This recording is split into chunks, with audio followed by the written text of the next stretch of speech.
Hello, everybody, and welcome to PitchShift, the podcast where sanity comes to die. It was already hobbling in on the door over here. So, my name is Andy Spence, and this is Steve Garcia. Fuck you. He's gonna cut to that fucking picture of me on the fucking news. Just every time. It's not Steve Garcia, it's Steve Rodriguez. And this is a podcast where we pitch the worst movies never made. And hopefully never will be. Yeah, this is just our spiral into insanity. Got a good head start last time. I completely forgot that I also had to pull up a timer, so I'm going to do that. And since this is an old-ass computer, this is going to take a little bit. So do you want to just start this off by really quickly addressing the controversy with our first episode, in that we never actually fucking talked about what we were supposed to talk about, which, I mean, that was kind of the joke of the first episode. But yeah, idiots. You don't get our avant-garde humor. Yeah, fuck you. But there was just one thing I did want to say about Rise of the Planet of the Gators, and you and me talked about this earlier, and that was that I believe that there would be one very terrifying thing about a potential Rise of the Planet of the Apes alligator scenario, and that's if they figured out how to fire guns by just like putting them in their teeth, like the triggers, and then just chomping down and sort of blind firing. That'd be terrifying. Like, an alligator's running at you is already terrifying to begin with, but now it's shooting bullets from its mouth. Yeah, dude, like, they don't have the appendages to do so. And I kind of bounced off of that, and I was like, imagine, like, those, like, old-ass fireplace bellows, and you just fill it full of buckshot and, like, force the fucking alligator just run sprinting at you, just buckshot fucking firing off on all cylinders, man. They go all Buckshotsky with it. Oh, yeah, another deep lore. That's the movie we should pitch later. Buckshotsky It's just a Origins? Fuck yeah, dude. It's just a movie we came up with, like, as we always do. We just, in my basement, just stoned, fucking crossfaded out of our minds. Yeah, you should explain Buckshotsky to the masses. Fuck yeah, man.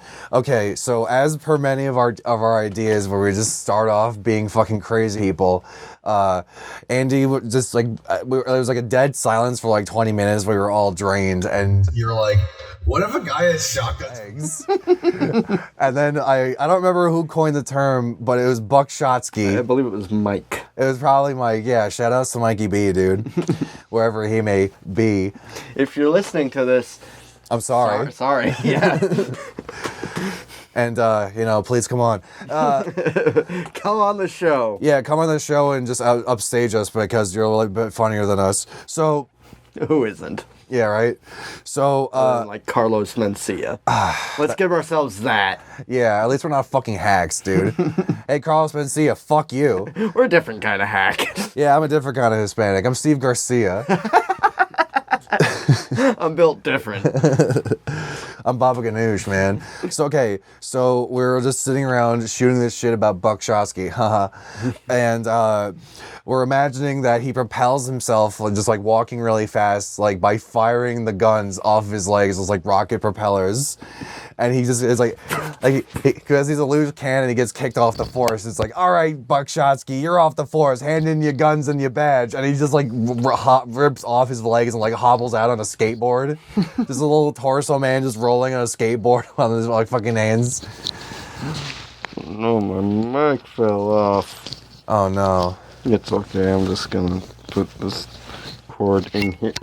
See, like, you have a mic with like a nice little clip, and this one is just this old school style, like fucking like just like tie clip almost. I fucking hate it. If you're not wearing like a shirt like that, it's a fucking pain in the ass. Yeah, fucking A, man. You should get like a clothespin or something. We're off to a rollicking good start, as you can see. I think I'm just gonna buy another one of those because they're like $20. I got the like Best Buy. Yeah, dude. What was that other pitch we had? We were just fucking stoned in like midday day drinking, and you're just like, what if Freddy Krueger was a Jehovah's Witness? And I'm imagining like Freddy Krueger dressed like a fucking Jehovah's Witness going up to your door. You have like a screen door on your porch, and then he's like, "Sir, sir," and he's like you're looking through the blinds. It's like broad daylight. It's like, oh shit. You just run into the back of your house, like lock the door, and he's like, "Sir," and he's just like, but you leave like the storm door open, and he just claws his way through like the screen door, and like he runs up to your room, and like you have your back to him, and you're like this, and he's just like tapping you on the fucking shoulder with his blades, like, "Sir, sir, sir," and like tendons and viscera just flying everywhere, and you're just like still not trying to pay him attention, but like you're just internally going, Freddy, he's very devout, and he's really truly carrying out God's mission, just going door to door and eviscerating people, but politely. Oh, absolutely. He's killing them with kindness, as they say. He's like, "Welcome to prime time, bitch. I love you, bitch." Did you see that fucking, have you ever seen that fucking post? You'll see a lot on Boomer Facebook where it's just like... Minions? Yeah, well, there's probably, someone's probably done this in fucking minion form. That it's always the same. It's like, oh, I believe you should kill people with kindness. I got a machete and I named it Kindness. Yeah. I'm so quirky, I want to murder people. Yeah. It's like, yeah, just like minions with like the fucking one in the thong. Well, there's that fucking one. Oh god, we need to combine two minion memes. Just put the one in the thong, but the text is gonna be the one that says it's like coffee because murder is illegal, and or then whatever. Coffee because I committed war crimes in Darfur. And then like in the little corner there's like a watermark of like Otis the cow like photoshopped as like a stormtrooper, and it says XD. Perhaps.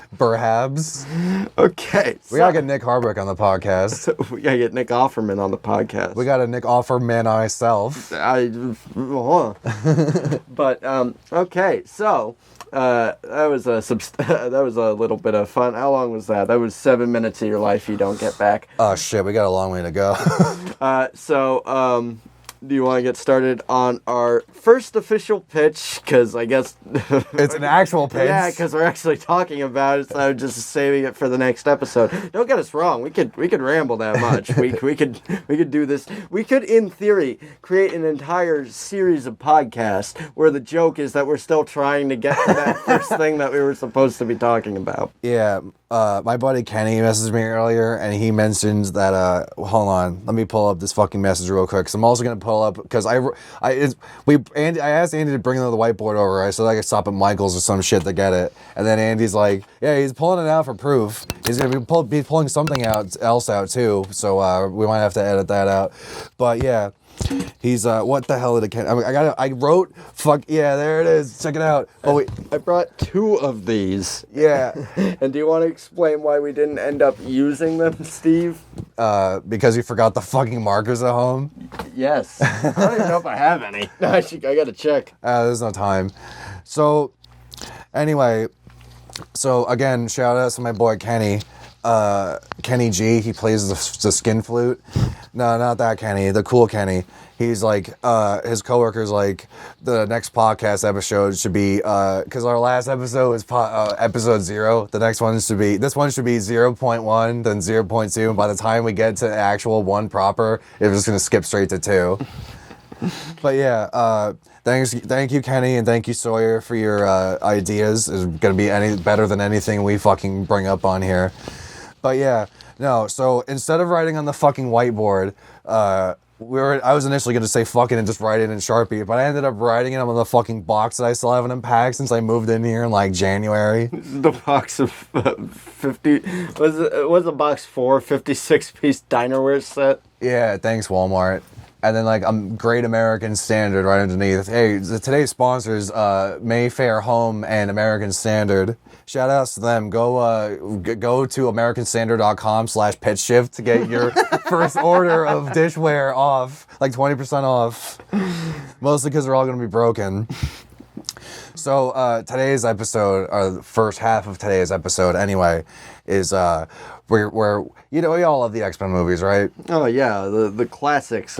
X-Men directed by a sex criminal. X-Men 2 directed by a sex criminal. X-Men 3 directed by a different sex criminal. Yeah, you know, I mean, I can't, and then everyone's all shocked that like Harvey Weinstein turns out to be a fucking weirdo, and Jeffrey Epstein. It's all The fact that anybody in fucking Hollywood, like everyone's like, oh, I can't believe this person like turned out to be a piece of shit. It's like people just start giving you money and stop looking you in the eye. It's a miracle anybody in Hollywood can be fucking any close to normal. Yeah, but enough about Dan Schneider.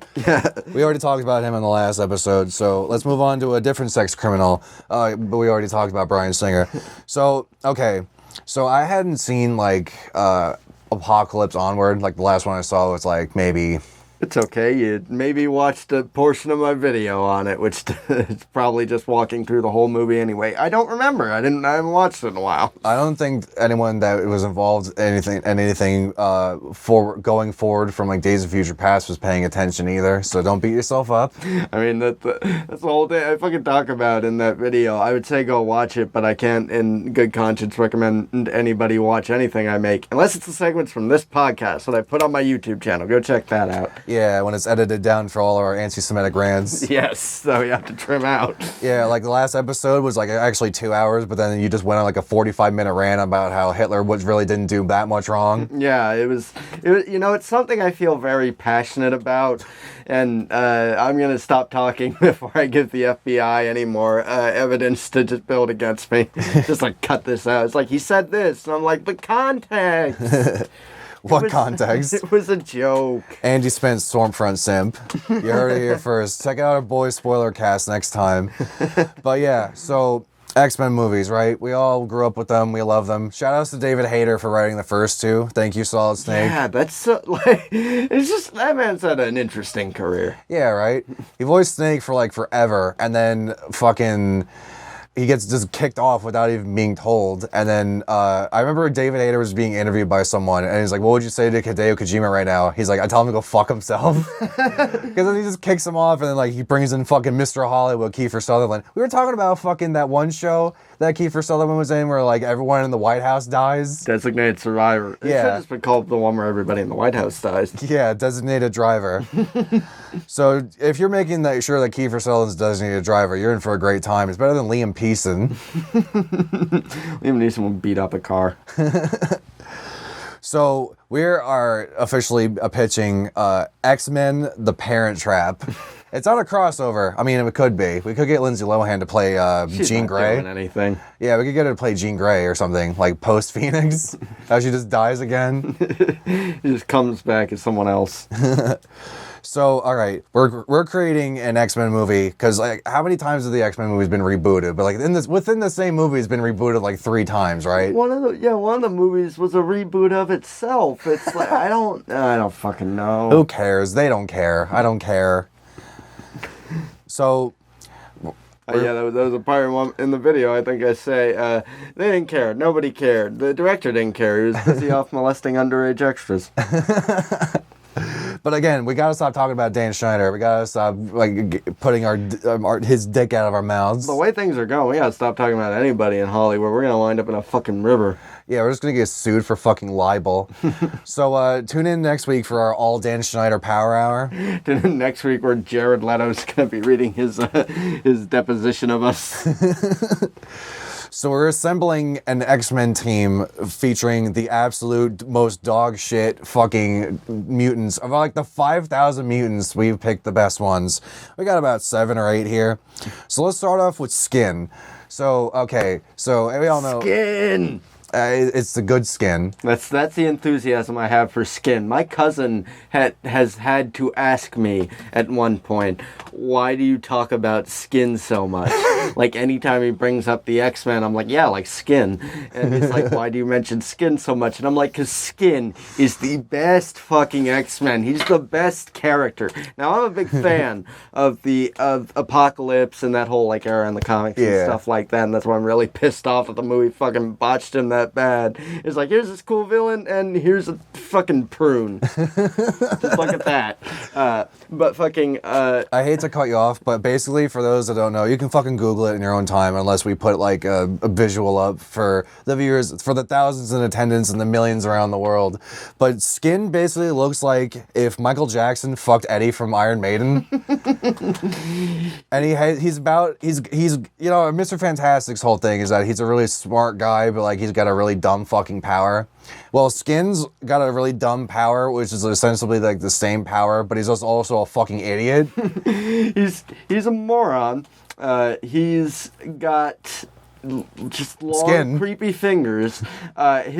So like Steve said, his power is that he's Mr. Fantastic. But could you imagine how much cooler Mr. Fantastic would be if he just always had that amount of skin just on him, like fucking Fat Bastard at the end of Austin Powers and Goldmember, and he couldn't stretch any further than that. That's the extent of it. It's not even really that much of a power so much as that he can make himself shorter. He just had liposuction. He's Mojo if he had liposuction. Oh no, I'm fucking spoiling it. Oh no, that's gonna be the twitch.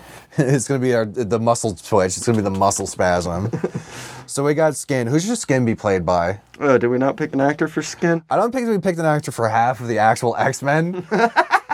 We picked them all for the villains because the villains are fucking cooler anyway. Yeah, fuck the hero. They'll just be CGI. They'll all just be CGI creations. Yeah, fuck. Well, no, two of them are already like 2D cartoons. Yeah, well, yeah. So who should play Skin? That's a good question. Who could embody such a larger-than-life character? Well, not larger than life, but larger than like 6 feet, I'd imagine. Like, because that's probably about how long.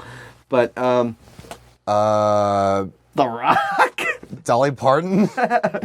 No, that's a good question. Who? Well, going with... Like horrible plastic surgery monsters. Well, going with... Mickey Rourke? Maybe. Well, I think that's going with the whole fucking just theme of like the picking like shitty B tier actors. Well, it's God, Skin is my mind's running wild for possibilities for Skin. Well, because you said Mickey Sponsored by Trojan. You said Mickey Rourke, and now I'm just like picturing Mickey Rourke. But no, I think going with that idea that he does look like Fat Bastard at the end of Mike Myers. We should get Mike Myers to play Skin. Fuck yeah. And he does his Shrek voice.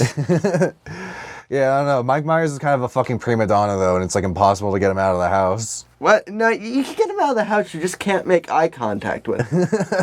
He got somebody fired because they made eye contact with him. Yeah, man. How did he get a career over Dana Carvey? Yeah, that's a good question. Well, I say that, and then I watch Dana Carvey's material, and I'm like if you like the Dana Carvey shows, Kevin. If you like watch his stand up, it's like you didn't need to do this. It's like watching Adam Sandler do stand up. Yeah. Although I heard that Netflix thing he did was pretty good. Yeah, Hubie Halloween. Yeah, Hubie Halloween. It's by the way. This is now a Stan account for Hubie Halloween. By the way, great to see Kevin James reprising his role as the white supremacist from Becky. He's that and the president from when he played the president in Pixels. Stealing our thunder. Fucking asshole. Yeah, we'll save our presidential pitch for another time.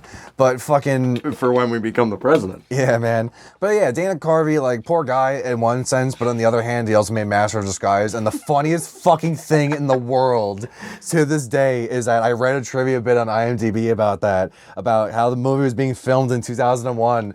And then they had while he was, like, yeah, if you haven't seen it, good on you. You're missing about 2 headaches. Per minute. Probably. But yeah, so Dana Carvey is like, he comes from a family of like espionage people.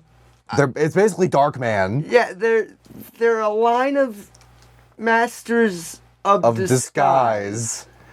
Masters of these guys. They're the masters of the universe. Oh yeah, dude. Dana Carvey.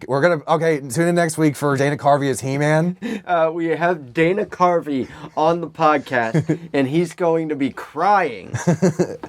We're gonna try our hardest, man, to get him to cry, not to get him to come on. We'll get him to cry some other time, even if it's not on camera. No one will believe us, but it's okay. Are you upset that the Dana Carvey show didn't take off and nobody knows who you are? I was famous before that. Shut up. So yeah, Dana Carvey like was filming the movie, and he's dressed like a fucking turtle because he has to go into the turtle club, and he thinks that he has to be a turtle man. So he's like dressed in a big green suit with the hunchback, and he bites off someone's nose and spits it back on their face. Yeah, prior to that, it was a very grounded in reality kind of movie.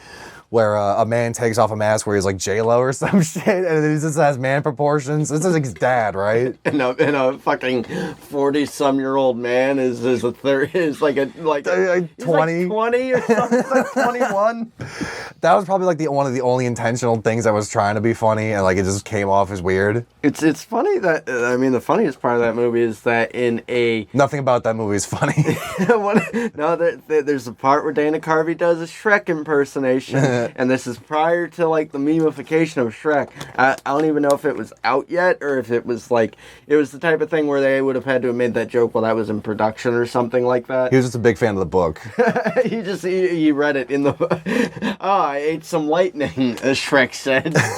Pay me or pay the receipt or something. What the fuck? Yeah, he was reading Shrek in his trailer. He's like, oh, this would be good for my kids. And then Mike Meyer like knocked on his door to like come say hi and like wish him good luck. And like he sees Shrek and he hears his impression while he's in the bathroom or something. It just seals his entire career. So it's like September 11th, 2001 at like 8 in the morning, and they're filming fucking Turtle Man scene where he's breaking into the Turtle Club dressed as a turtle, and he goes around saying turtle, turtle, and then like they get like breaking news that like the Twin Towers have just been destroyed, and then they all had a moment of silence, and I'm just imagining in a packed room full of like the cast and crew just all bowing their heads, and I'm just imagining Dana Carvey going turtle under his breath, and everyone looks around, puts their heads back down.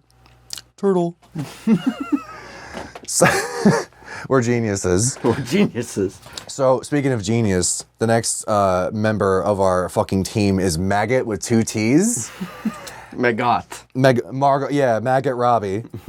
So, Maggot's power is that he digests stuff real good because he has 2 biomechanical maggots for his stomach, and he was introduced in like 1 issue, and then he was in a concentration camp, and then they immediately killed him off. He's the strongest mutant that's ever existed. They won't tell you that. So now we're moving on to Exceptional. Here's a whole fucking one-off about him. He is the worst X-Man, literally. His power is that he can blow up, right? But he can't do it over and over again. He can only blow up once, and he cannot regenerate. You can blow up once. Donkey Kong is the dictator of the terms of his powers. Yeah, no, this kid can blow up once, like he'll die, which that's barely a power. Yeah, that's just a fucking failsafe for his parents, if anything, man. I mean, we said that he was going to be played by Dustin from Stranger Things, and I think instead of actually doing powers, and he should just get into hijinks with all of his other weird teenage friends and go around pranking people, thinking that they can get a job as a groundskeeper at the Xavier Mansion, and then like he just says, "Fuck you, you just got pranked, idiot," and like he just posts it all on the internet, and then everyone's like, "So I don't have the job?" It's like, "Oh, there's no babysitting job." Is there a job? Is there a job? No, just you got fucking pranked with too much fucking tuna. Could you sign this release form? I think it'd be great if just he's running a grift throughout the whole movie, and then just at the end, someone's like, "Oh, I'm so happy to work for the Xavier Mansion." He's just like, "Yeah, you just got pranked. I'm not even allowed to hire anybody here. I'm a student. You loser!" And then he explodes. He just hugs him and explodes. Sorry, Tien. Oh, I can't wait to come back revived by like Kitty Pryde or Jean Grey or someone. Is like, we can't do that. They're like, what? Okay, and who's after? What's it? Exceptional? Glad you asked, Andy. I already forgot. Well, either that or it's played by Michael Cera. Either or. Michael Cera could still play a teenager. Hell yeah. Hey guys. Just every scene. It just keeps coming back. It's specified that his power doesn't allow him to come back to life, but it does keep happening. No, that's when Sugar Man comes in and he keeps kidnapping people from different dimensions and shit. But we'll get to him. We'll get to Ray. We'll get to Sugar Ray. Okay, so we got Beak, who's literally just a fucking bird.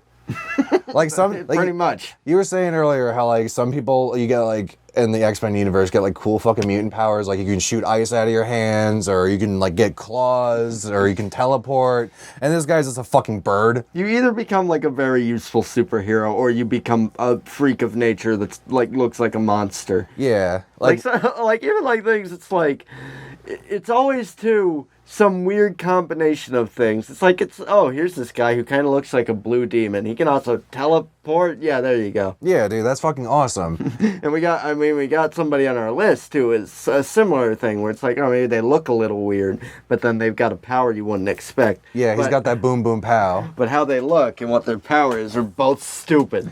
Yeah. Well, I don't remember if we put him on our rogues gallery, but we gotta talk about him no matter what. Yeah. We'll talk about Translucent in a minute. We're not even halfway. We're only like 3 entries into our fucking main team. We're doing great. We're fucking doing it well.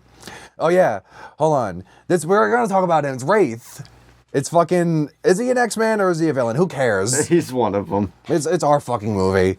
You just live in it. Okay, so he can make his skin like invisible, and that's it. that's his power. So you got one kid that explodes, and the other kid looks like he always is exploding.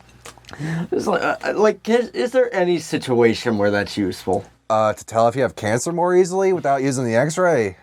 I guess I mean if you were trying to sneak into some place and you just walked in with translucent skin, maybe you would get far because people would just be too stunned by like, wow, what the fuck? Or they just try to murder you on sight. The only other way I can see that working is like if you break into like a high school and like, like those musculature displays, like you just like hang yourself on that. And that's how you infiltrate the high school. What is he trying to do there? I don't know if I like this guy. He's a villain. He's trying to stop the janitor from killing himself. Yes, he's a metaphor for dying of hypothermia. Okay, so go watch I'm Thinking of Ending Things. It's better than The Devil All the Time. Yeah, that's not a movie. This is the story of our life. That happened to us. Cut to black right here. Yeah, so next after that fucking loser, we have El Guapo. He's a psychic skateboarder. He has a telepathic link to his skateboard that he has all the fucking time on him. Can you guess when he was created, Andy? The 80s? 90s? 2000s? Probably one of those 3. I mean, you're not wrong. Skateboarding's popular. I'll find out. I have a computer. We have technology. What's his fucking name? El Guapo. El Guapo? Right. Yeah, I mean... Song by Elmar Bernstein. Yeah, El Guapo has a You know how, like, Thor can, like, bring back Mjolnir, like, at any time because he has, like, he's worthy of the hammer and shit? Well, he's kind of like that, but he can't bring the skateboard back like he can... Like, remember when you, like, break your board in Tony Hawk's Underground, and then, like, someone just toss you a board from off-screen? He doesn't have that shit. I'm just imagining that Simpsons episode where the guy just, like, I think they're, like, environmental terrorists or something like that, and they just set a tree down a hill to like just knock out a bunch of people. It's just like, all right, now tree, come back to me. It just doesn't do it. Then he's like, okay, so I don't have powers yet. Or in Devil All the Time, where Neville Longbottom gets bit by spiders, then goes crazy and thinks he can resurrect people. So he shoots his wife in the face, and he's like, arise! Did he stabbed her with a screwdriver, didn't he? Oh yeah, he just like, it's just like, now come back. And then like he took him, his wife, and like his crippled brother with him to like the middle of nowhere. And then she's like, "Is it okay? What, doesn't he have a wheelchair?" I was like, "No, it's like a treacherous hill. It's like, I know it's like kind of shitty." He's like, "It's fine. He's fine." They just left him in the car and just went to go get murdered by Jason Clarke. And then he comes back and he's like, "Where's your lady?" He's like, just drives off. Oh, man. Welcome to the podcast where we exclusively talk about the devil all the time. Oh, fuck yeah, dude. We exclusively talk about Dan Schneider, devil all the time, and crack. Yes! Fuck yeah. The tenets of life. The tunets of life.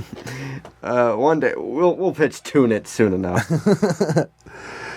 Oh, man. So he's got a psychic link to his skateboard. And, like, the caveat is 2003. Hey. First appearance. Fuck yeah. I think Tony Hawk's Pro Skater 3 came out then, at the height of the fucking skating craze. you whippersnappers and your skating crazes and your Heelys. But yeah. Oh yeah, my grandmother was saying to me earlier today, like I showed her a clip of like that Devil All the Time segment we were doing. And she's like, oh, I thought it was so cute, my little Stevola, but do you have to insert so many expletives, Stevola? And I'm like, you're literally married to a fucking sailor. That's true. For those who don't know, Steve's grandfather is the Gorton's fisherman. He's Seasick Steve. hence the name. He's Steve Zuzu. So if he's like separated from his skateboard for more than like 5 seconds, he just starts getting cancer. So he is like Thor, but only Jane Foster Thor. He's got a magic skateboard. He's just the skateboard kid. We were the talking skateboard, voiced by Dom DeLuise. Hell yeah, dude. Greatest Disney Channel original movie. But yeah, so I couldn't figure out an actor for him either. Do you have any ideas? Topher Grace. Hell. I was initially gonna. Do you guys remember the classic show, The Adventures of Chico and Guapo on on MTV2's fucking animation block? Or MTV Beach House. I saw Usher there. Now he has herpes. Oh no, that's not my fault. I don't think. So next on the list is Gin Genie. She can generate seismic waves. I can't take her name seriously. It just sounds like I'm like stuttering over myself. It's like, what's her name again? Gingini? Oh, I've got Gingini. This is my daughter Gingini. She's a gypsy. Sounds like an Italian magician. Hey, this is a Gingini. This is the great Gingini. Who's laughing at now, Paul? So too small. It's the Gingini. The lamp is too small. I don't need the lid that will fly off while I'm driving. It would be great. In our version of Gingini, she's gonna actually come out of a gin bottle that you have to rub. Well, that makes sense. Give you a genie bottle, a good old rub. But yeah, that makes sense because she has seismic wave powers, but they can only activate if she's absolutely fucking tossed off the saw shit phase. And I'm imagining that instead of actually helping, she just ends up fucking up and killing the rest of her teammates and just causing a huge earthquake and just collapsing a building on top of everyone. It's basically that episode of Rick and Morty where Rick gets super drunk and becomes the villain. So every episode? Yes. That's what originally inspired Drunk Thanos, another deep lore character. Our original OC, do not steal, Drunk Thanos. Our original content. Yeah, I don't remember even how that happened. I think we were watching that episode and I was like, well, what if this is Infinity? Because I don't think Infinity War had come out yet. And we're like, what if this is the plot of Infinity War? He's just fucking drunk. He's just hammered. And the only reason he comes to Earth is because he really loves Popeyes. And he breaks into Cerebro to go. He asked Paul Rudd to break into Cerebro. So we're crazy people. And Paul Rudd, it was in a sketch on Tim and Eric. I think to explain this to people, we have to explain something that we did for no reason. Like this wasn't for content or anything. We're just nuts. No, Paul Rudd's in our movie now, and we're not even worried about the fucking MCU synergy. Fuck that shit. MSOU, and he just breaks into Cerebro to watch himself dance on the computer, and then Thanos asks Paul Rudd to take not Ant-Man, Paul Rudd to take him into Cerebro so he can find every single Popeyes in the world, and then he rewards him by fisting him with the fucking Infinity Gauntlet and spinning him around like a disco ball, and he's all lighting up because of all the gems and shit. And Paul Rudd is doing that face. I just imagine everybody listening at the moment is just like, I'm following this. Nope, lost me entirely. Yeah. Train of thought, what's that? We derailed. Our runtime 2 hours, viewer retention 30 seconds. So Gin Genie's gonna be played by Paul Rudd. No, Gin Genie's gonna be played by Gin Genie's played by Aubrey Plaza, another fucking 40-year-old woman, in our cast of 40-year-old men and women playing teenagers. It's just a sequel to Wet Hot American Summer. Yeah, because that's why Paul Rudd's there. Yeah. So she is really getting in the role by method acting, by drinking constantly on and off set. So I'm excited for that. Really getting into character. Oh, yeah. So now we have Tattoo. The famous band that had that song that I know the things name you said. of. That I'm not. Is it all the things you said? All the things she said, isn't it? Yeah. They were like trying to be like the schoolgirl aesthetic. I think they were like Mad TV or some shit. From Moscow, Russia. Of course. He consisted of Lena Katina and Julia Vodka. They sound like made up names on like Toast of London. I mean, like the one's name is it's Julia Volkova, and for some reason when I was first reading it, it's just like Julia Vodka. Julia Wolchik. Look at that fucking 2000s fashion, dude. It's like the fucking boot cut jeans. You got the jeans with the jeans with the jeans. The whole club looking at jeans. Hey, she hit the jeans. Next thing you know, Shorty got jeans.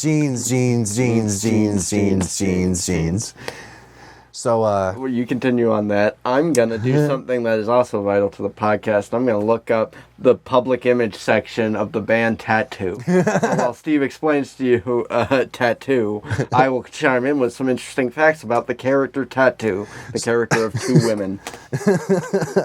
Yeah, the totally interesting character that can just make temporary tattoos on her skin. Yeah, she's literally that chick from Tattoo Assassins, which is every character, because everyone just they're trying to cash in on the Mortal Kombat craze with this shitty fighting game, and everyone just has fucking shitty tattoos all over their back that were clearly not painted on, and everyone has the same attack where everyone just fucking shit on each other, literally. They just do fucking ass blast fart gas, nonstop, infinite, forever. And you can just spam that attack, and then you fucking turn off the game, and you chuck the arcade cabinet that you totally bought legally and did not just illegally download the ROM for. And the fucking character select screen has like a lady with like all the characters tattooed on her back. It's like, how much time? How much money? The greatest sacrifices require the strongest wills. Bringing it back to drunk Thanos. Hey, can you tattoo like 20 of my friends on my back? On my back. It's for work purposes as a tax write-off. 4? Yes. I work from home. So Tattoo can make temporary tattoos on her body, and there's nothing else interesting about her, so we're just gonna have her be like the HR person, or like... I disagree, because it says right here, throughout her career, she received criticism, particularly since the release of All the Things She Said. The AllMusic review for 200 kilometers an hour, and I just had an American moment where I'm just like, what are those words? I don't under kilometers? What's this 200 an hour? For 200 kilometers an hour in the wrong lane. Labeled the band as an exceptionally tawdry gimmick. In 2003, after the release of their video, All the Things She Said, some UK presenters campaigned to ban the video worldwide, despite subsequent reports that BBC had banned the video from their pre-Watershed program, Top of the Pops. The BBC quickly denied the ban, stating only that they had better footage to show. So we didn't ban this. We just had, it was lame. We had better stuff. It's basically that thing where it's like you can get it's not necessarily illegal, but we'll fine you for it. So it's like it's legal up until I have to pay for it. I'm getting a trial run of loitering. Welcome to the podcast where we discuss the band Tattoo. Where we discuss the inner machinations of society, man. We live in one. So as you can see, Tattoo's been through a lot because she had like all that stuff said about her. All the things that she said. All the things that she said. Running through my head. Yeah, we're really topical. We're really hip with the kids on this show. Have you guys heard of Tattoo? Have you heard this new hot single by Tattoo? It's called All the Things She Said. It's a T period A period T period U period. Tattooco. This is my tattoo. But yeah, so Tattoo is gonna be played by two characters. It's gonna be played by the band Tattoo. It was gonna be that chick from American Pickers, but I can't remember her name, so it'd be hard to get into contact with her. It'll either be the person from American Pickers or the person who used to be the morgue-like person on NCIS, or maybe they're the same person.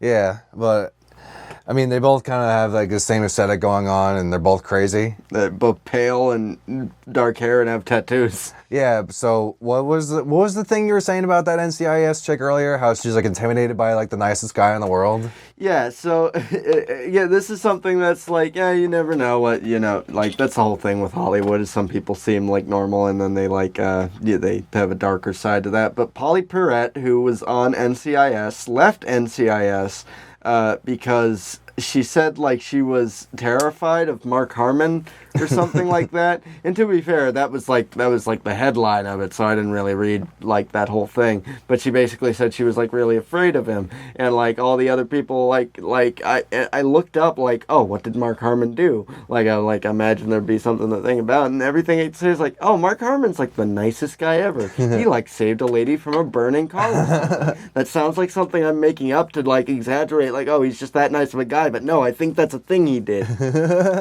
Well, you know what they say, always fear an old man in a profession where men die young. Person from shell of rusty car. Well, you know, she said all that. She started like defaming him, but you can't believe all the things she said.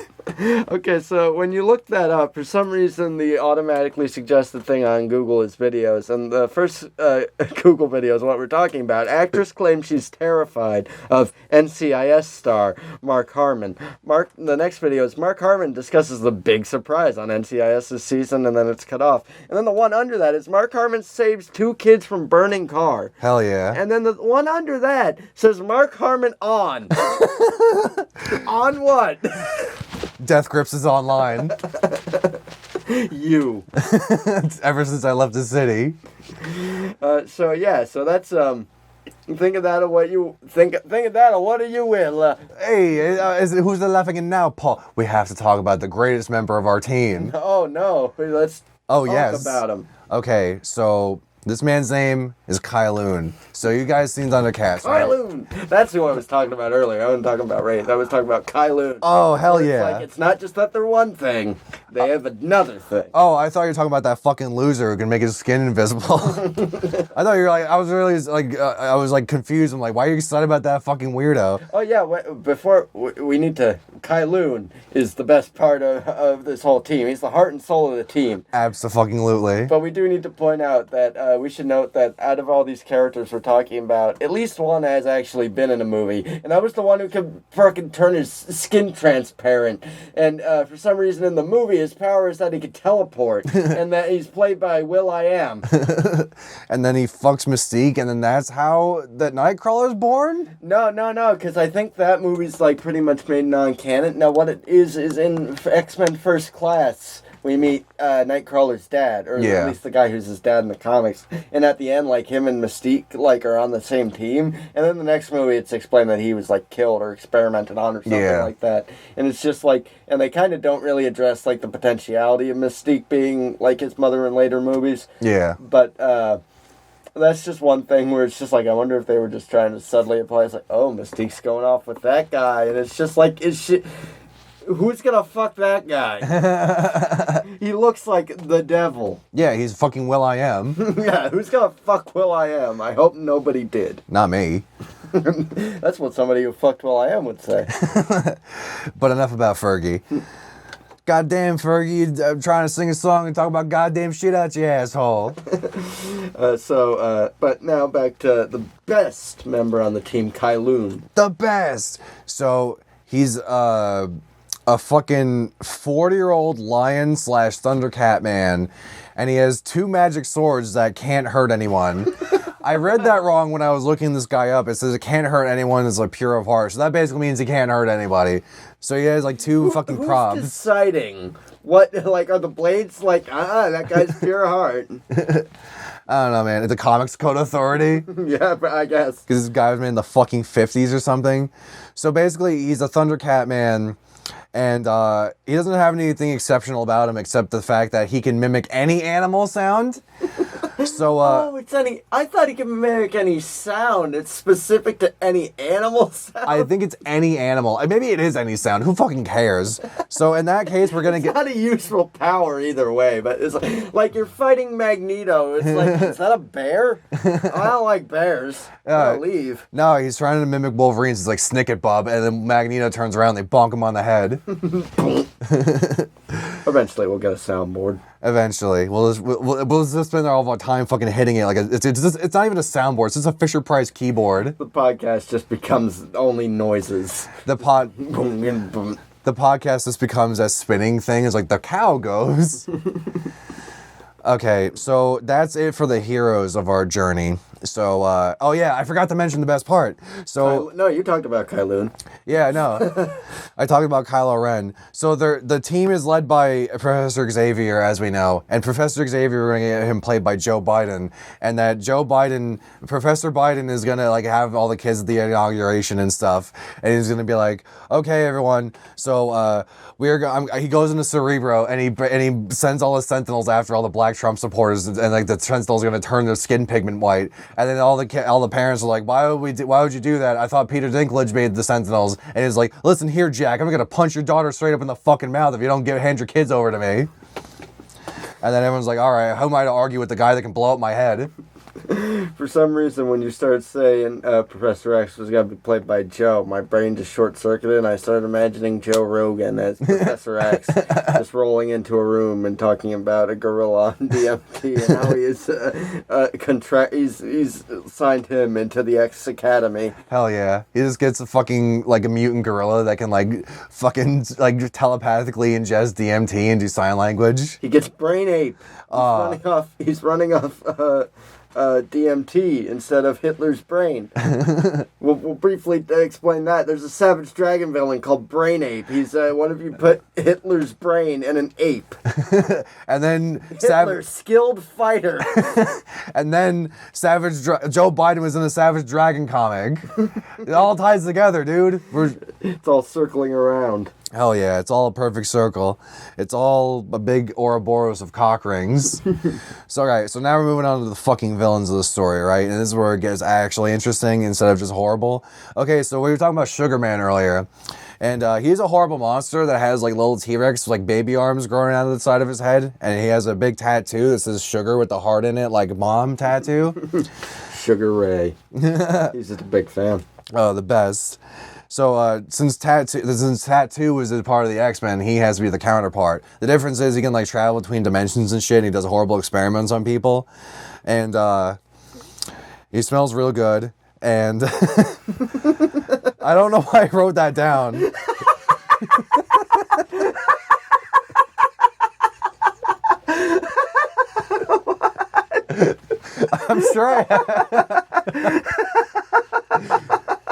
I'm sure I had something for that, but I don't know why I wrote that down.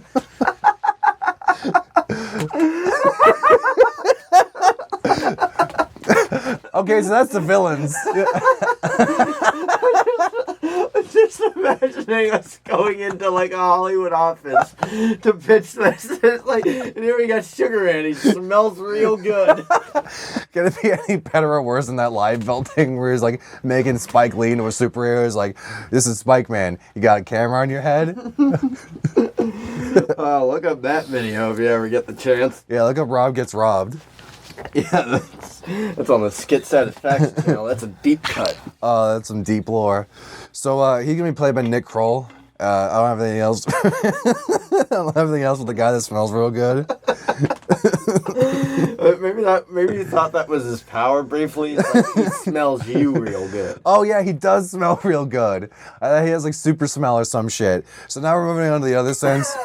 Oh wait, that is what it meant. He's gonna smell you real good. He's gonna smell you so good, girl. He's gonna smell you 9 times, baby. So now we have Peepers. He can see really far. I forget how dumb these are. He has these big he looks like a Nosferatu kind of esque villain, and he was picked out by Magneto himself. I don't know what the fuck for, like Captain America number fucking 4. And basically his power is that he has big fucking googly eyes. He looks like a basilisk. He looks like Gollum in the fucking animated Lord of the Rings movie. Like the OG one from the 80s where like they not ray trace, but like they rotoscoped everything. Yeah, they did something. They put like a filter on it or something. Some of it's just weird. It was meant to be a CDI game. Yeah, that's what he looks like. Hell yeah. This is what he looks like, everyone. Yeah, check it out. Screen sharing to some man in Zimbabwe. Oh man, just give him your social security number and your banking info and your mom's maiden name. They're all the same thing. Yeah. All moms come from Zimbabwe, really. My social security number, my mom's maiden name, and my PIN number are all Tony. Tony Pepperone. So, yeah, Peepers is going to be played by Steve Buscemi. I don't think I have to explain anything else. He doesn't smell that good. He's all right. It'd be great if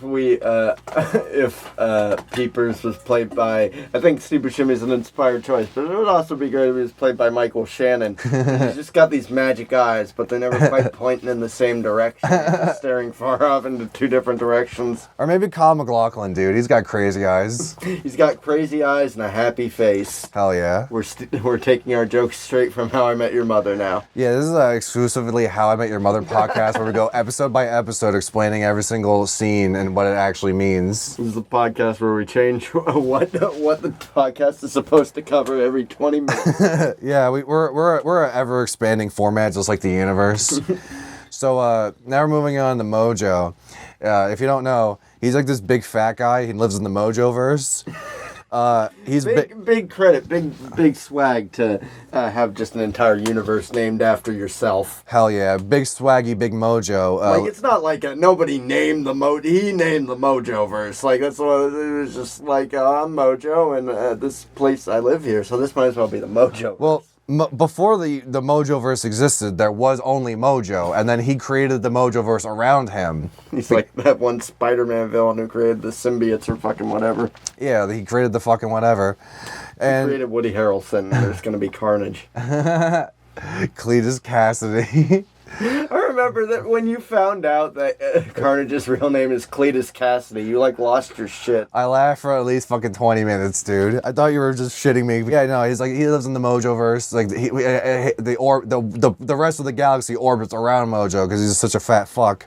It's a big gladiator planet, and like he wants big views. He's like, oh man, I hate that fucking one chick. I mean, she's supposed to be annoying, but also it's like the one instance in the Spider-Man game where like, what the hell is her name? It's like she's like that really annoying like Twitch streamer type chick. You know who I'm talking about? No. Yeah, you're better off. But she's basically like a Twitch streamer, and she's like doing crimes, and then she's like, hey, you gotta stop all these prisoners from killing these people, Spider-Man. I'm getting so many hits on Twitch. I'm gonna dab on all the boomers. And it's like, Jesus Christ. Like the rest of the game is like pretty well, like they were pretty well to do. Like the Twitter in that game is like the fucking best in-universe Twitter I've ever seen in anything. It's just all, you're only allowed to follow Sunny D Twitter. Yeah, basically. You're only allowed to follow brands. It's like, hey, hey, fellow kids, I want to kill myself too. And then the other Wendy's account says the Sunny D account, it's okay, I want to kill myself too. And then everyone in the comments is just like, silence, brand. With that crab with the laser eyes. My brand. Shout outs to Russell Brand for literally no reason. Well, shout outs to him for not talking to us. Russell Brand should play Mojo. Oh, that'd be fucking great. Yeah, we just get like a skinny Indian man to play a big fat guy. Yeah, so Mojo is this horrible blob man. He tries to turn the X-Men into babies, like Alessi from JoJo. And he tried to make an X-Men spin-off called like X-Babies or something. It's like that Watchmen Babies tape that they have in that one episode of The Simpsons. It's like V is for vacation, and they're all just like surfing. The fucking Saturday morning Watchmen. Strong together, united forever, they're the best of friends. Hell yeah. So Mojo was going to be played by Coolio, and then he was going to be played by Patton Oswalt, but now I think Russell Brand is a better fit. It'll be all three of them. Just it's that Mitchell and Webb skit, and this is something I can recommend. Go watch Mitchell and Webb because I think it's still all on YouTube. Fuck yeah! But people, like all British shows are just like that, where it's like, yeah, but the whole thing on YouTube, we don't care. We got lots of other things to watch over here. I don't. It always starts off as kind of British, and then it just becomes nothing. Oh, it's Tuesday, innit? What you could identify as anything, like a finicky looper. Helicopter. J.K. Rowling. But yeah, no, so go watch Mitchell and Webb skit. But it's basically like that Mitchell and Webb skit where they play fucking Holmes and Watson, and they like switch who does it on different nights of the production, and then when it comes time to adapt the movie, they just keep changing who does it from scene to scene. It's just every time he's just like has the pipe and he like hits it. He's like, oh yeah, think Watson. And he like hits him on the head. And the next night, the other one will just hit them on the head even harder with it. I had an idea where it was like a teen comedy movie where like back in like the peak popularity, like The Lonely Island, where someone plays a character and it's Michael Cera playing the character in one scene, and then Jesse Eisenberg plays the same character in the other scene, and then that happens back and forth throughout the movie, and it keeps cutting back, and then the final scene happens, and like it cuts to like lead love interest number 42, like Ellen Page probably, and then it's like reverse shots back to like the male love interest character. It's just Andy Samberg. I don't know what I do with it, but I just thought that concept was funny, and like it just reminded me of that. I feel like our creative process is just like Walt Disney's final words that he wrote down on a piece of paper. Just Kurt Russell. He smells good. Kurt Russell probably smells great, dude. He probably smells amazing. Oh, probably hell yeah. Musk. Oh yeah, he's got Elon Musk. Yeah, kidnapped. on speed dial. Yeah, just fucking Grimes tied up in the back of the Tesla. Because Elon Musk should have played Iron Man. Then I remembered Elon Musk was in Iron Man too. He just shows up. Yeah, just like he kind of wandered on set, and he's like, "Hey, dude, you can't be on here." He's like, "I can buy you." He's like, Tony Stark just walks up to Elon Musk, like, "Hey, how's it going, Elon?" And Elon's like, "Have you seen Grimes?" And it's like, I don't know if this timeline lines up for when you would have known her. And he's like, "Yeah, this is getting too meta." And then they walked away from each other. And then Tilda Swinton walks on the camera. She's like, "Oh shit, I missed it." So, wait, I was gonna save the best for last, but I'm gonna talk about motherfucking Mammo Mags. He's just a big fucking woolly mammoth, and you think that like the villains keep getting their ass kicked. They just call out the fucking bulletproof woolly mammoth. It's like, I probably should have done this from the beginning. Mammo Max. Mammo Max. It sounds like a fucking drug. If you take Mammo Max, please stop. If you've taken Mammo Max and anybody you know or love has suffered from hypertension in their balls, stop taking Mammo Max. It sounds like someone who's like had to have like a double not mastectomy, had to like, it was like, oh, I want to grow my tits back. They just like take Mammo Max. It just like makes you get instant big milky. Mammo Max, imagine Mammo Max just coming in a thing of like protein powder. Then you open it up and it just smells like onions. Simply onion juice. It's just Funyun powder that you make Simply onion juice. Yeah, it's like protein powder, but it's just like the Funyun fucking Cheeto shit, like dust on your fingers. You just mix it in with your milk and just drink it. It's like, oh, but this is somehow slightly better than whey protein. It just tastes like boneless Nesquik. Yo, fuck whey protein. All my homies hate whey protein. Oh fuck! When I was recovering from my surgery, their big thing is like you can't drop like more than 10% of your weight. Yeah. Or other, like they get worried they might have to put you on a feeding tube. Yeah. And it's like, oh, so you gotta drink a lot of protein shakes to make sure you keep up your weight. And I'm like, can I just eat like fucking an entire box of Twinkies every day? 'Cause I don't want to drink that shit. Yeah, dude. Like it just tastes like chalk. Yeah, dude. It's fucking winter time. Like you might as well be drinking Pepto-Bismol or like eating Tums at that point. I think I made like 3 shakes that had like protein shit in them, and that was it. Yeah, dude. Like there's Muscle Milk, which is kind of ingestible, and then there's like Core Power, which is actually really good. I started taking that before I go to the gym, and it has a little bit of sugar in it, like maybe 5 grams, but like it actually tastes like fucking strawberry milk or chocolate milk, and it's good. Like Dude, that's dope. And it's a complete protein too, so you're not getting that bullshit you get with whey where like sometimes like there's always an upside and downside to everything. But it actually tastes good. Probably because it put sugar in it. I can't really say for sure. It's a Jim Gaffigan bit where he's talking about, I think it's Jim Gaffigan, where he's talking about kudos bars. And it's like, oh, let's make some granola bars. Kids aren't really eating the granola bars. Let's put some like M&Ms. Let's put some candy in there. It's like, oh, people like them. Oh, then let's go further. Let's like cover it in chocolate and stuff like that. It's like, oh, okay, kids really like them. It's like, yeah, I'm thinking, just get that damn granola out of there. Like breakfast is such a fucking commodity. I think Cracked made a video about it, even after they got cucked out by Zoe Quinn.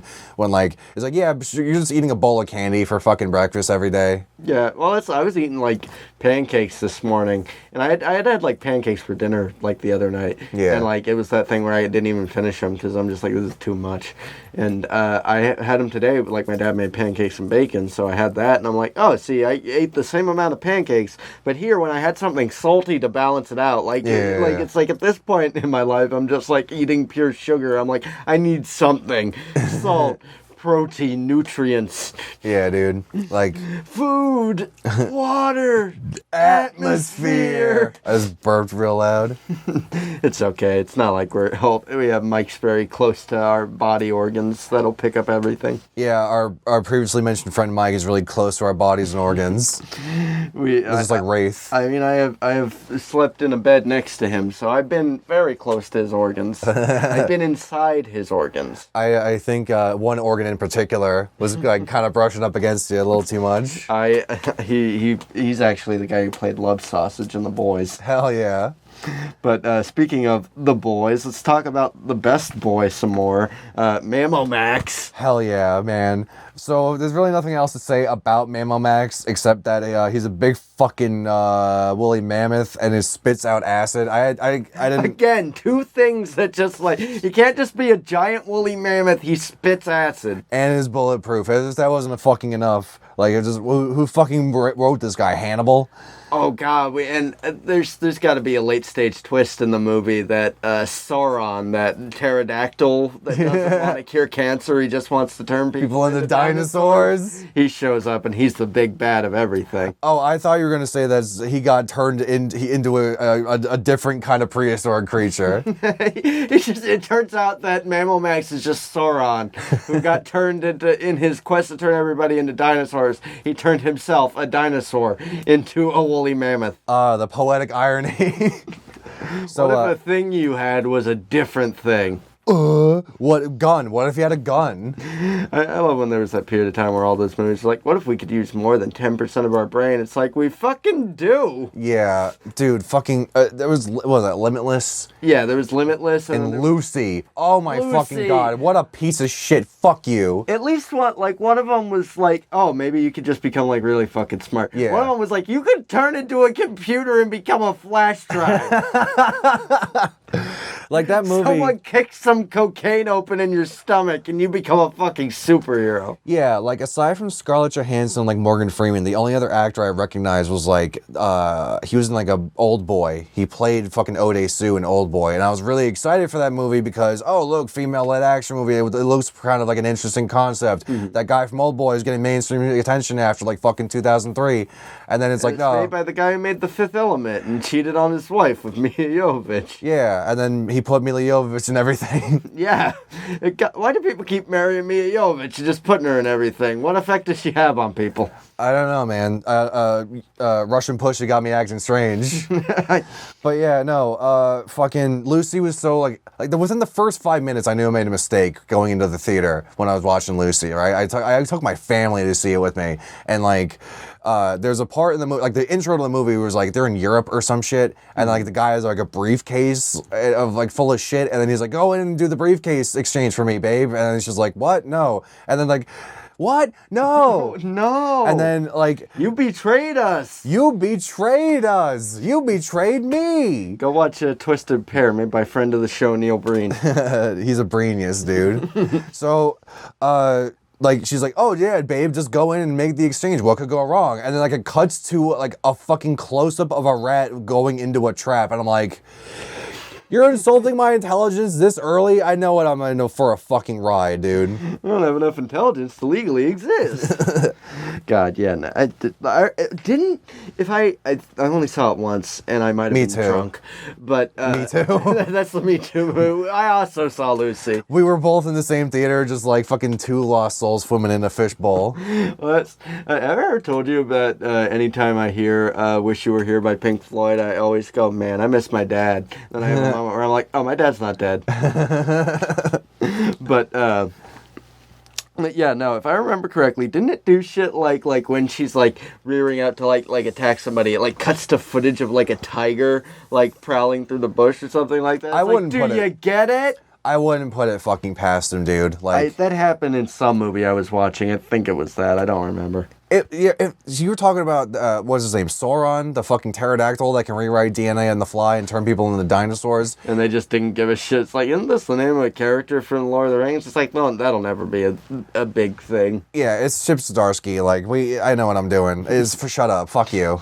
Well, I write sex criminals. What do you expect from me? Well, Sauron's been around for like a while because I remember really? my brother, like, they had a toy of him when I was younger, and I'm like, oh, a pterodactyl from like a pterodactyl toy. So they're like, that's an X-Men villain. I'm like, did they give up? It's like, what if our villain could control, like, he was he had a really tortured past where he was like in a concentration camp and everything. He could control metal. What if villain was pterodactyl?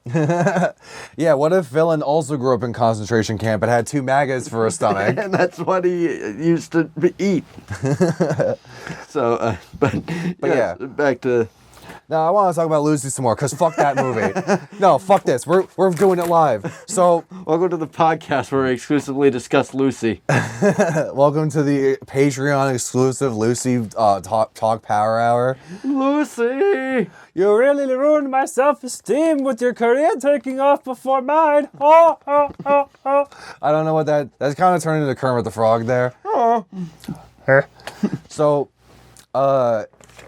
fucking yeah, Lucy in that movie, like, since she turned into a fucking computer, right? And like they made the illusions to, like, the animals and shit.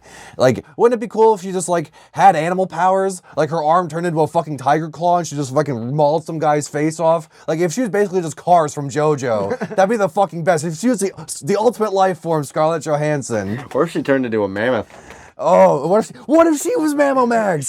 Scarlett Johansson's playing Mammo Max. She plays... Wait, who did we have playing Mammo Max? I feel we had a good choice. Ray Romano? Yes, he's reprising his role as Manny from Ice Age to play Mammo Max. Yeah, he's taking time off of his busy schedule, touring with his band Sugar Ray Romano with Brad Garrett. They sing that hit single that we all know and love. I just wanna fly. And then Brad Garrett comes up from behind him and hugs him from behind. He's like, put your arms around me, Raymond. Put your arms around me, Raymond. Oh, we're gonna have a whole album by the time we're done with this. Yeah, it's gonna be this and Devil all the time. Yeah, Neil Ciceriga is just gonna remix our entire podcast. So, okay, moving on from Best Boy Mammo Max, rest in peace. We have Nanny, who is a lady who tried to stop her anti-mutant boss from like doing horrible experiments on kids, and then they caught her. And then they turned her into a horrible robot that goes crazy and screams everywhere. And then she breaks out of the facility. She looks like Eddie from fucking Fallout. And then she floats on out of the fucking facility. And then, you were going to say something, man? I was gonna say, well, because her name's like Nanny, just regular in the comic, and we've made her Nan-E. Yeah. It's just someone's got to pause that and just like goes like, I think Steve's just writing like a plot to kill Andy, actually. Just swastikas all over it. It just says it in my notes. So she breaks out of the fucking facility and she meets a mutant named Orphan Maker. Yes! Orphan Maker! And so what they do is they kidnap mutants and then they kill their parents. And then that's literally their entire shtick. And I like to think that in our movie, where we're going to slightly adapt it, we're gonna give it a little shamalama ding-dongy-and twist. And we're going to do this thing where some of the kids, like, they kidnap, they just fucking break their Stockholm syndrome and they get away and they go over to the Xavier mansion and then like they're like, where'd you come from? We're like, we're the people that got kidnapped by nanny and fucking orphan maker is like, wait, you didn't go with them willingly? It's like, no, they're crazy people. And they're like, oh shit, what do we do? They're kind of keeping us in business by sending all these kids over here. Should we stop them? So Nanny's gonna be played by Fran Drescher.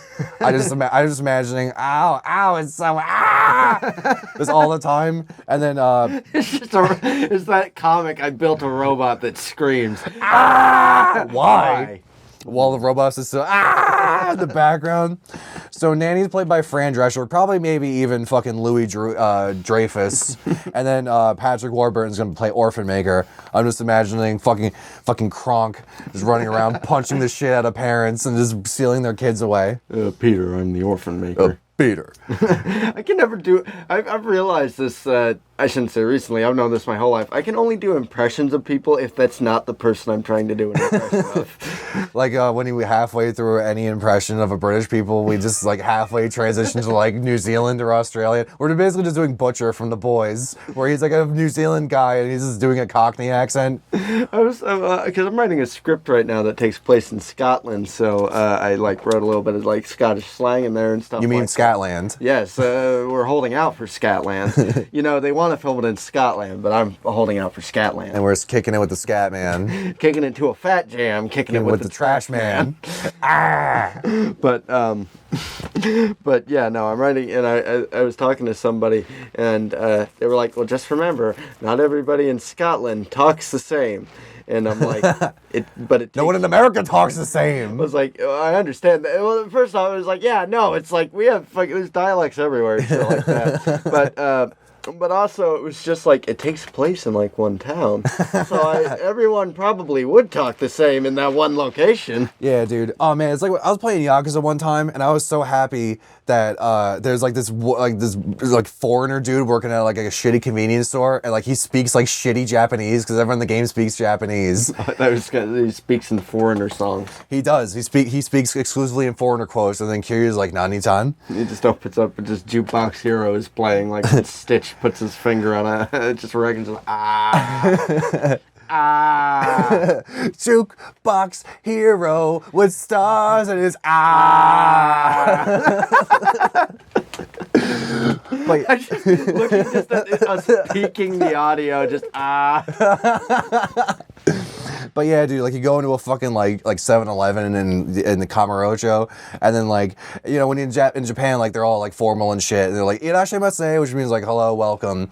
But then like the fucking like the white boy behind the counter would be like irashimasu, and like and then you'll leave the store and you'll check out and be like arigato gozaimashita, and like that's fucking amazing, dude. What are you talking about? What are you talking about? That fucking episode of King of the Hill. So yeah, our lengthy discussion of our we're calling it X-Men: The Parent Trap. I think I mentioned that earlier because Orphan Maker and Nanny, Nandashi are kidnapping kids and basically keeping Xavier in business. But it's called X-Men: The Parent Trap, in theaters never. I remember this reminds me of when I would come up with I remember recently I was like, it shouldn't be hard to make a Justice League movie, so I thought out like a whole Justice League trilogy. And then you just came up with the same movie Zack Snyder did. Yes, and that hack ripped me off. That Zack ripped me off. That Zachary, he is my enemy. He lied to me. He hates me. That Zachary is my enemy.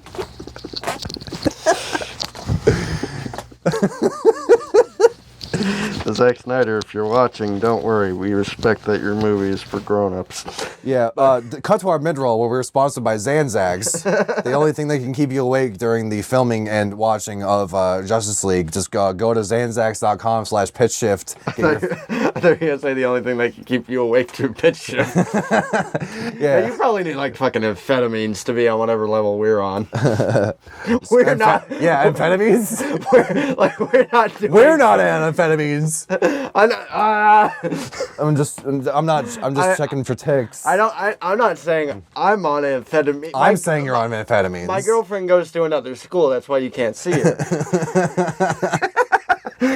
But Yeah, that was our lengthy discussion of that thing, and but anyway, as I was saying, yeah, so I would just come up and I'm like, oh, so the first one would be sort of this, and I sort of planned it out. I think I basically just said, like, just take Justice League Miller's Justice League Miller?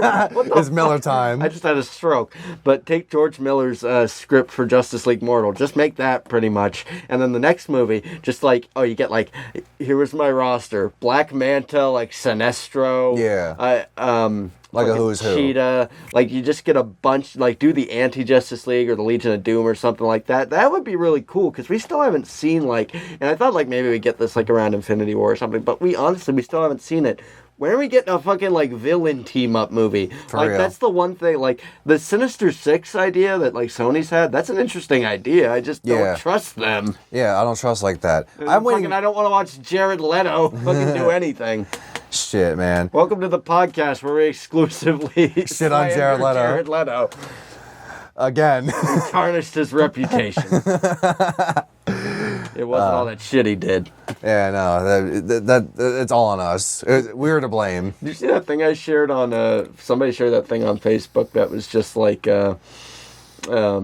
oh, did you know that originally in the original draft of Charlie and the Chocolate Factory, Charlie was supposed to be black? Yeah. And it's like, oh, this whole thing making it just like, Roald Dahl was so forward thinking, and I just shared it like, yeah, Roald Dahl was very forward thinking, except for all that anti-Semitic stuff he said. But yeah, you were saying about that like Sinister Six movie. Like, I think it'd be cool if they made like a Dark Avengers movie, because like they have that thing where like Wolverine's like son, like a bastard child, like what's his name, Draken? Yeah, something like he's Wolverine, and then like there's a bunch of other people like Dracula, his son. Yeah, he digs through the dishes and burns through witches. That's his power. And he slams on the back of his Draken. He can dig anywhere. It's just that scene in Suicide Squad. Here's a man who can climb anything. Meet the man who can dig anywhere. Yeah, the greatest hero based off the greatest band. But, so, I know our initial plan was to go through both the X-Men and the heist on a bike. I didn't really have much to talk about with heist on a bike. I just thought the name was funny. That's honestly that's what Planet of the Gators was. It's like, what if alligators? I mean, you know. What if a guy had shotguns for legs? What if an alligator had a shotgun in his mouth? Our whole segment is basically just like, what if Thing was worse? But I mean, we're geniuses. I mean, I think the one thing I wanted to say about that was I kind of just wanted to let you like pitch the whole movie and describe the whole thing, and then I would just like be listening, and then I'd just be like, hey, you ever see that movie Premium Rush with Joseph Gordon-Levitt when he's on a bike? Because I was saying, I'm like, isn't there like a heist movie? And then I realized I was remembering that movie, and I'm like, I don't think they were stealing things in that movie. I think it was just Joseph Gordon-Levitt was on a bike, and that was what the movie was sold on. It was just filming his cardio, like warm up in the morning. It's like, what if Joseph Gordon-Levitt was on a bike? What if he had a gun? I think he had like a package. He was a courier. He's a bike courier. Yeah, it was something like that. He and had then he a got bomb. shot and buried in a ditch by a man in a checkered suit, and he had to chase him across an irradiated desert. And then he met him in a casino, and he had sex with him. And he's like, give him a shake for the Ben Man. Go play Fallout New Vegas. Have you heard about this new game, Fallout New Vegas? Yeah, it's what all the kids are raving about these days. Just go play this new game, Fallout New Vegas. Go listen to that new hot single, All the Things She Said by Tattoo. And that hot new single by Eddie Murphy, Devil All the Time. Yeah, go read a book, because then you'll be smarter than us. Speaking of reading, I just want to get the quick fucking pitch out of the way. So, the movie is called Heist on a Bike. It's called that because a bunch of kids go rob banks dressed like Jesus Christ. Because you know the phrase, Jesus Christ on a bicycle, Christ on a bike.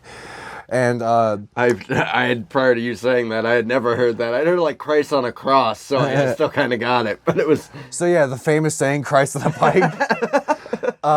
You know that famous saying, Christ had chainsaw hands. Christ had shotgun for leg.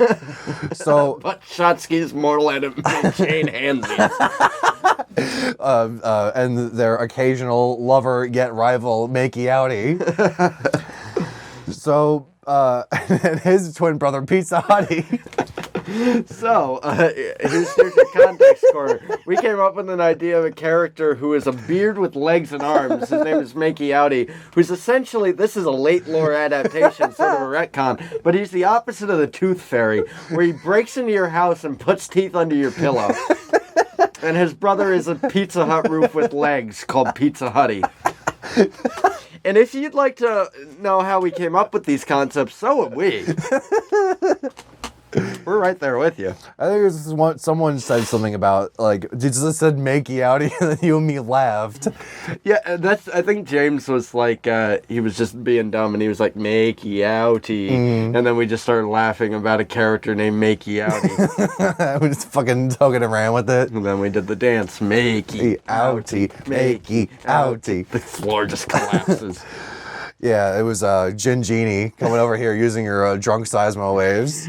Gin Genie. Oh, speaking of Gin Genie, and this has nothing to do with Gin Genie, but I was saying, like, when I was watching The Boys, just every cast member, I was like, I feel like I've seen them in something else, Yeah. and I just didn't, except for the people I already knew.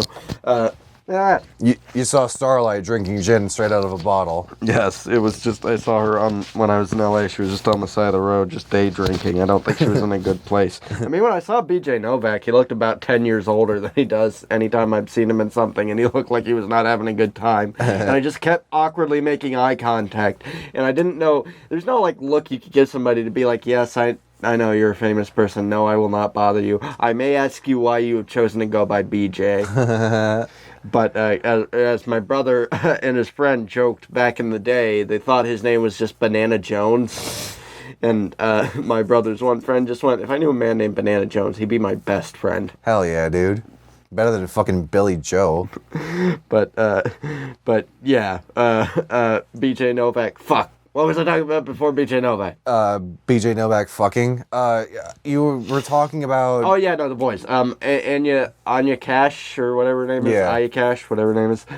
She actually, there's a movie I keep getting ads for called, like, Scare Me. It's on, like, Shudder. I think it's made by some, like, comedian or something like that. And she's in it.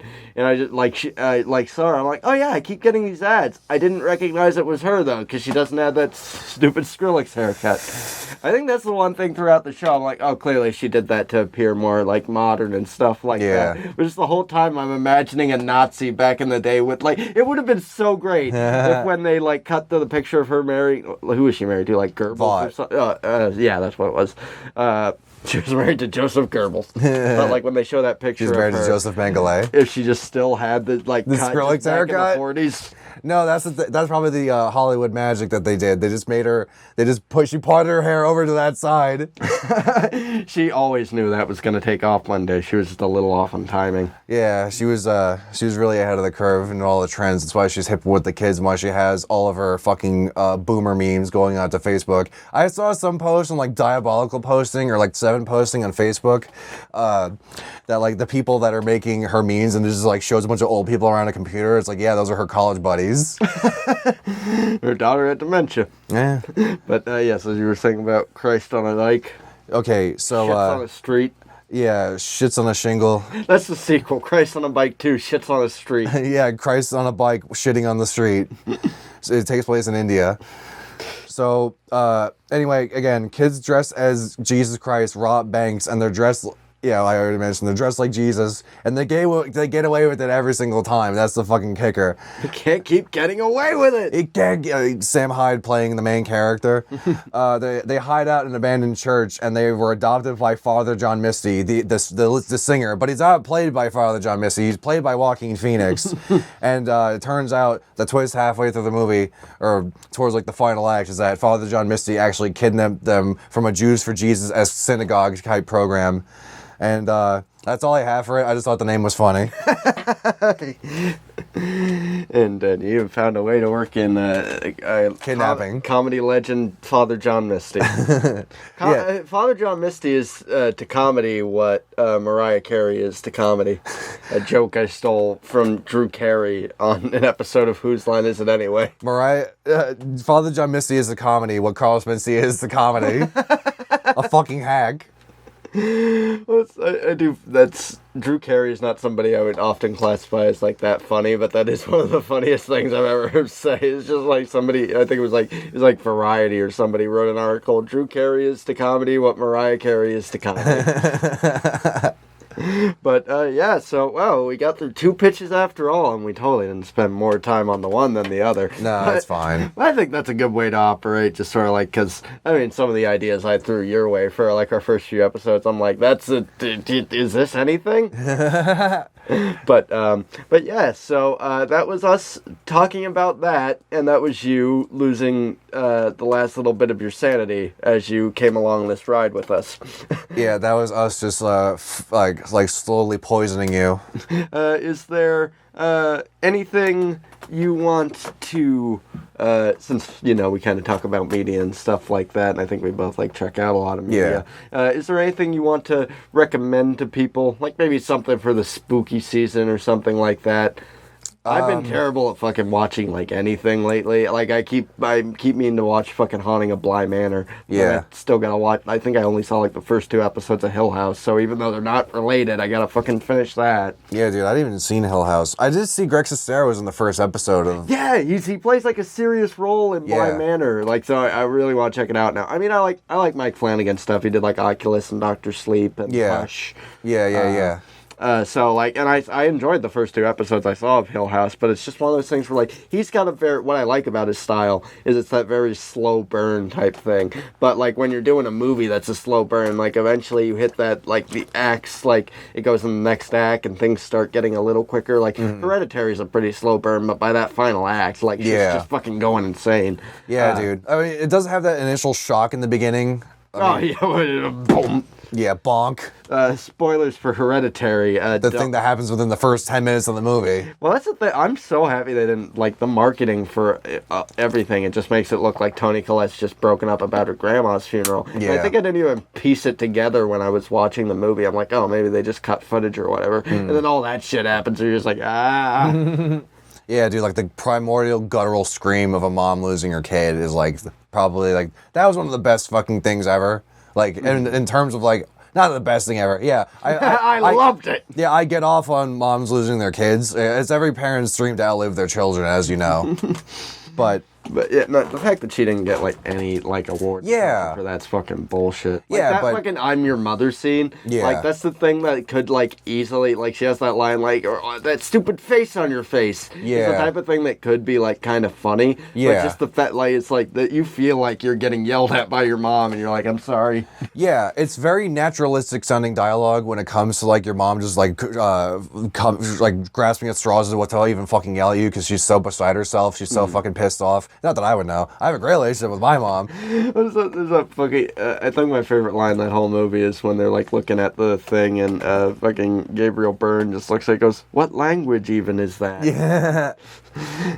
Yeah. It's like one of those things where I'm like, I don't know if that was just worded weirdly, because like a lot of times I'll be writing a script and I'll read back something I wrote when I'm editing it, and I'm like, is that thing? Do I speak English? Well, yeah, dude. Like. Horror and comedy are very like kind of towing the line with each other. They're like fucking flirting with each other all the time, and it's like I think those are the 2 hardest genres to get right because to truly reliably make somebody laugh or truly scare them are 2 of the hardest things to do, especially like in a movie or something. Yeah, and when you pull off both at the same time, like a Shaun of the Dead, like it wasn't necessarily a scary movie. I did see it as a kid though. It was like 2004. It did kind of spook me. Like the effects in that movie were really good, and like, it was very tense. It was a very like choke pointy kind of movie. Well, even in like Hot Fuzz, like the comedy scenes are great and like the movie's kind of. But when the scenes when the fucking like people are getting murdered, those are like, legitimately horrifying. Yeah, it's almost structured as a horror movie. Then it turns back into an action movie. Well, it's like a murder mystery, then a horror movie, a suspense thriller, and then it turns into a fucking balls out action movie.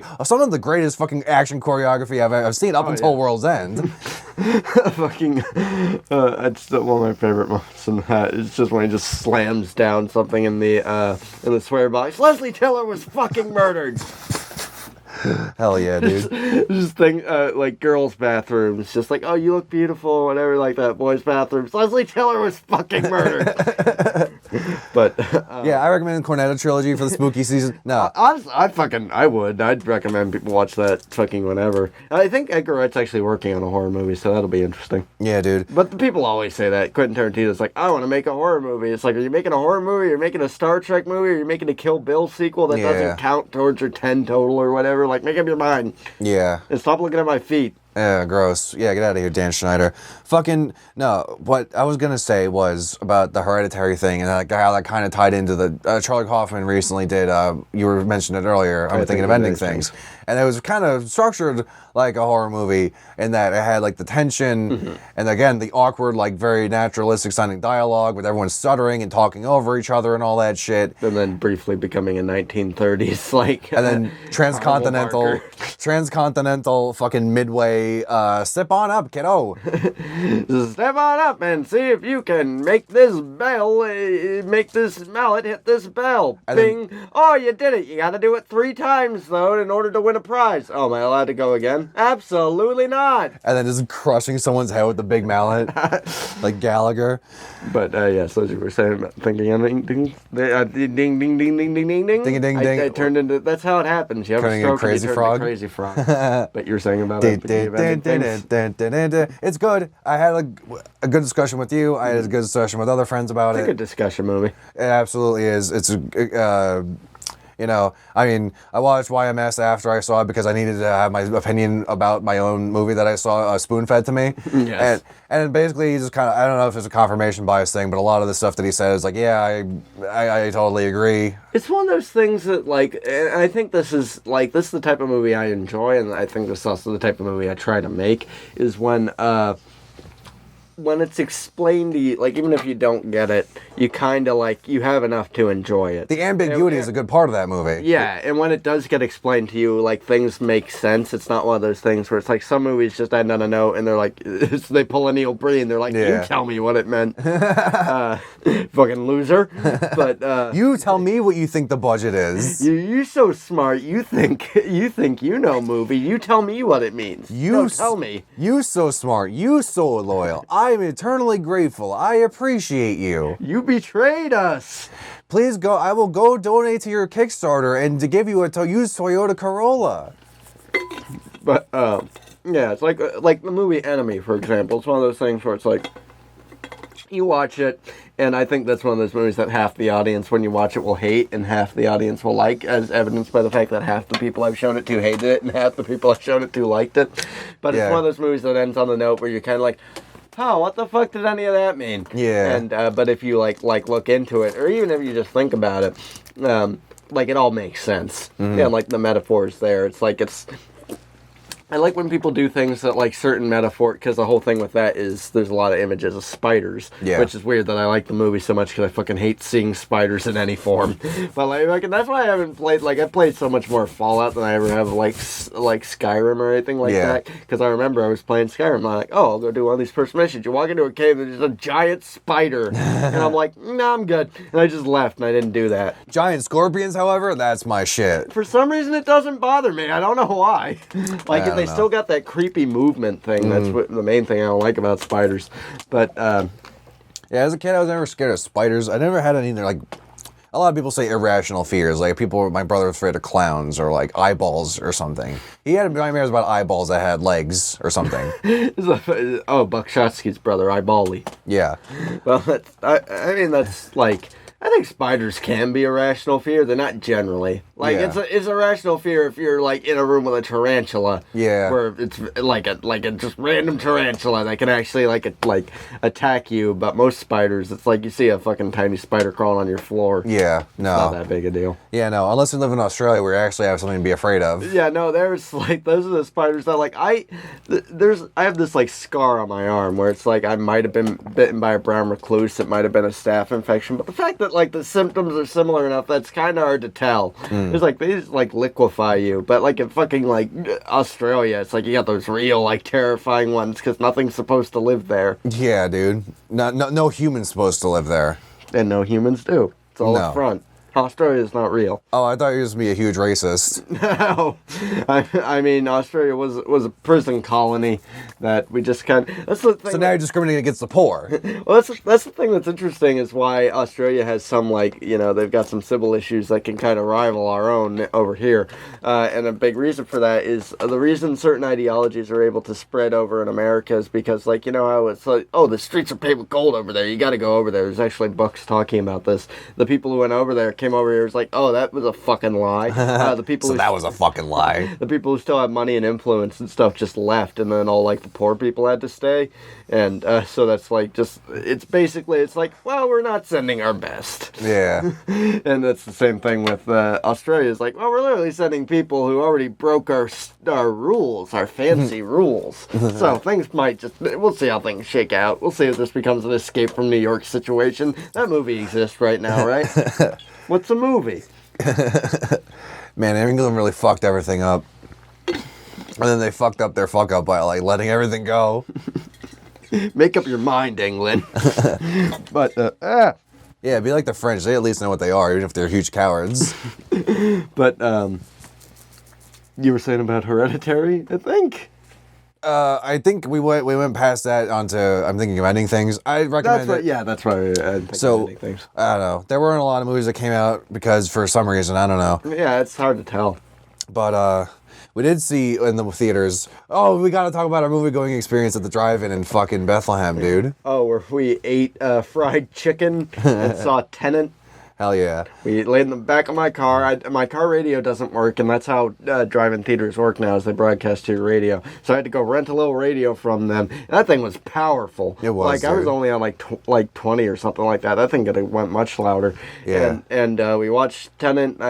We like ate fried chicken from KFC, and we would occasionally look over at the lot next to ours where they were playing both Spider-Man movies, like both the most recent ones.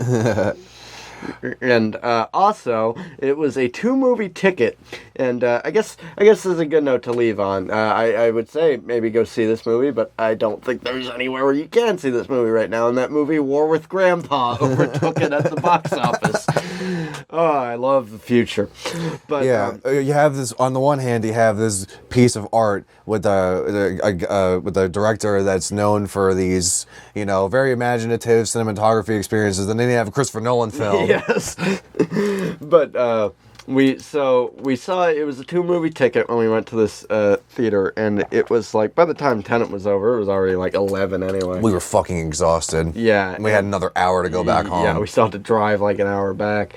And the second movie on the ticket was the movie Unhinged with Russell Crowe. And the best part about this movie is in the lead up to this movie, to try and coax people to get back into theaters for this movie nobody gives a shit about. Well, can you explain what the movie's about before we get into the best part about it? Russell Crowe is unhinged. I think he's just a guy who just keeps going on rampages. Yeah, it's an autobiography. I think it's just fighting around the world. Well, in the thing, he looks in the thumbnail for the trailer. He looks like a corpse. He looks like the corpse of John Goodman. It's what's it about? Unhinged is directed by Derek Bort. My son's also named My son's Bort. also named Bort. It tells the story of a young woman who is terrorized by a seemingly unstable stranger following a road rage incident. Why is the screenplay button on Wikipedia? Oh wait, no, that's not a button. I just thought there was a link for screenplay and that was purple and the rest of it was blue. You can just go read the screenplay for Unhinged. It was theatrically released by Solstice. Everyone praised performances by Russell Crowe, but it didn't take full advantage of the premise. What's the fucking premise, you hack? Tom Cooper, a mentally unstable man, invades the home of his ex-wife and kills her and her boyfriend before setting the house on fire and drives away as the house explodes. So go check it out Unhinged. That's a great way to open the movie. Well, the movie just ends there. But yeah, so in the lead up to this movie, there were like social media badges you could claim, like by being like, oh, I saw Unhinged in a fucking theater. And we really like to make our own badge, like, we didn't see Unhinged and we had already paid to do so. Yeah, joke's on them. I mean, I think that would really drive a lot of people to the theaters. But Literally, dude, they have to drive there. It's a drive-in. yeah, so I guess go see Warwick Grandpa. I haven't been watching a lot of things. I've been playing a lot of Doom 2016, so go play that or go play Doom Eternal. Hell yeah. They're pretty fun. But yeah, so this has been a thing. This has been Pitch Shift. This is a show where we do this. If you want, go check us out on, or well, you're probably already checking us out on something, but check us out on Spotify, TuneIn, iTunes, Facebook. We got a Twitter. We got a YouTube. We're going to be putting full episodes up on the YouTube. We're going to be doing little edited videos on my channel over at Ace Backspace, so go check that out. We already got one of those up. Yeah, we're gonna set up. We have an email. What is our email? PitchShiftPC@gmail.com. PitchShiftPC@gmail.com. So either on our Facebook, on our Twitter, or on our email. If you have suggestions for pitches, send them our way. We can't guarantee that we'll use them, but we can guarantee that whatever you come up with is probably no worse than the things that our brain farts out. Well, then we'll probably have to end up using it because we're hacks. One other quick announcement.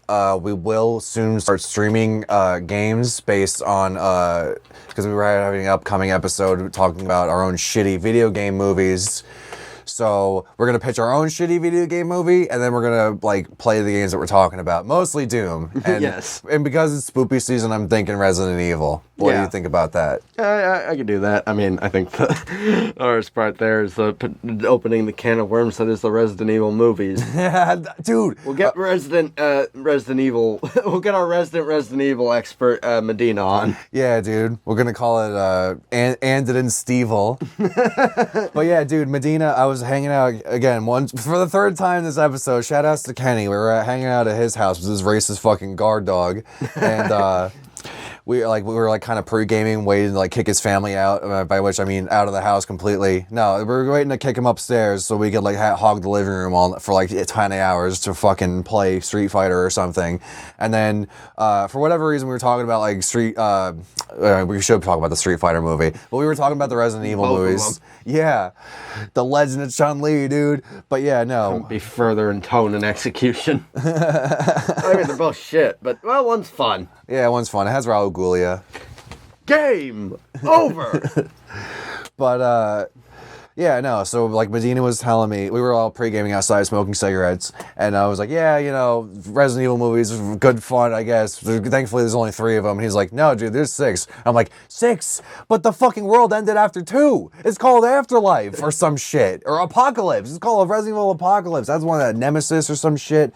And then he's like, yeah, I don't know. I watched all of them. I'm like, you poor fucking soul. It's like imagine going to somebody like right after Transformers 3 comes out, like you go back in time and you're like, hey, there's gonna be like in total there's gonna be like 6 of these things. Someone's gonna be what? No.